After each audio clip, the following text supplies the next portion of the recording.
नमस्कार दोस्तों, स्वागत है आपका एक बार फिर हमारी सनसनीखेज क्राइम स्टोरी में।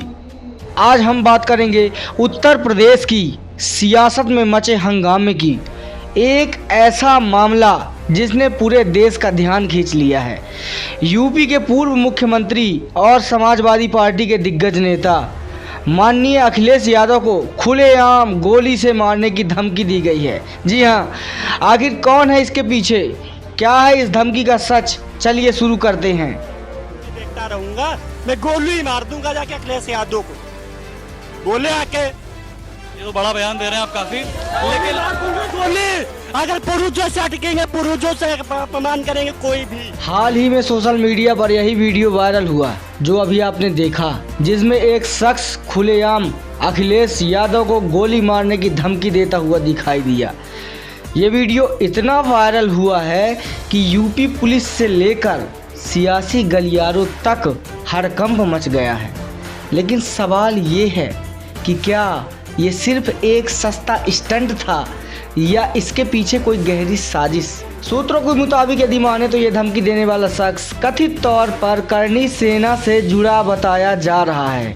लेकिन सच क्या है? कुछ लोग इसे सियासी ड्रामा बता रहे हैं तो कुछ का मानना है कि ये यूपी की बिगड़ती कानून व्यवस्था का एक नमूना है।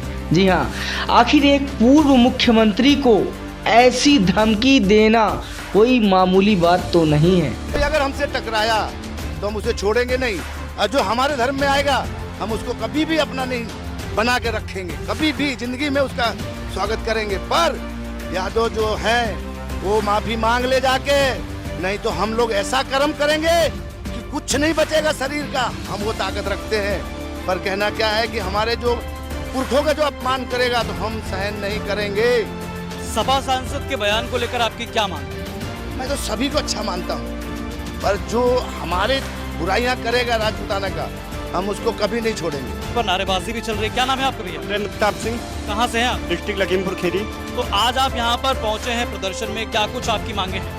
हमारी मांगे यही है कि इनकी बर्खास्तगी और इनको सांसद पद से हटाया जाए, और जो जो जो ये सपा है ये 2027 में साफ होने जा रही है। कैसे, मतलब इसका काफी असर पड़ेगा? ये लोग हमारे पूर्वजों का अपमान करेंगे, हमारे माँ पिता को गाली देंगे। अखिलेश जी दे रहे, चाहे सांसद सुमन लाल जी दे, दोनों लोग देंगे। क्या माँ बाप की गाली हम लोग सुनेंगे? हम लोग सुनेंगे भाई, क्यों सुने? हम उनका दिया खाते हैं क्या कि वो मुझे देने आते हैं? हमारे पूर्वज महाराणा सांगा जी हैं, हमारे पिता हैं, हम क्या उनका अपमान सहेंगे? कोई पिता को गाली देगा क्या मैं देखता रहूंगा? मैं गोली मार दूंगा जाके अखिलेश यादव को। बोले आके ये तो बड़ा बयान दे रहे हैं आप काफी, लेकिन गोली अगर पुरुषों से अटकेंगे, पुरुषों से अपमान करेंगे कोई भी। पुरुषों से अपमान भारत नहीं सहेगा, पूरा हिंदुस्तान नहीं सहेगा। ये पहली बार नहीं है जब यूपी की सियासत में धमकियों का दौर चला हो, लेकिन एक पूर्व सीएम को खुलेआम गोली मारने की बात करना ये तो हद ही है। क्या यूपी में कानून का डर खत्म हो चुका है या फिर ये सब वोटों की सियासत का हिस्सा है? आप क्या सोचते हैं इस बारे में कमेंट्स में ज़रूर बताएं। फिलहाल पुलिस ने इस मामले में जांच शुरू कर दी है और सबसे बड़ा सवाल ये है कि क्या दोषियों को सज़ा मिलेगी या फिर ये मामला सियासत की फाइलों में दबकर रह जाएगा। अभी तक अखिलेश यादव ने खुद इस मामले पर चुप्पी साध रखी है जब तक हम ये वीडियो शूट कर रहे हैं, लेकिन उनके समर्थकों में गुस्सा साफ दिख रहा है। देश में इन दिनों बाबर और राणा सांगा को लेकर बड़ी बहस छिड़ी हुई है। मैं कोई टिप्पणी किसी के पक्ष या किसी के विरोध में न करते हुए केवल एक घटना से आपको परिचित कराना चाहता हूँ। आप में से कुछ लोगों ने ये घटना इतिहास में पढ़ी होगी, कुछ लोगों को नहीं जानकारी होगी। राणा सांगा की मृत्यु के बाद उनकी रानी कर्णावती सिंहासन पर बैठी और कर्णावती को कमजोर जानकर गुजरात के शासक बहादुर शाह ने उनके ऊपर चढ़ाई कर दी, उनके राज्य पर धावा बोल दी। तो कर्णावती ने जब ये देखा कि बहादुर शाह की सेना बहुत बड़ी है और ताकतवर है और हम उसका मुकाबला नहीं कर पाएंगे, तो कर्णावती ने हुमायूं को राखी भेजी और उन्हें अपना भाई बनाया और कहा कि अपनी बहन की रक्षा करो, बहन के ऊपर संकट है। और हुमायूं ने उनकी राखी स्वीकार की और उन्हें बहन माना।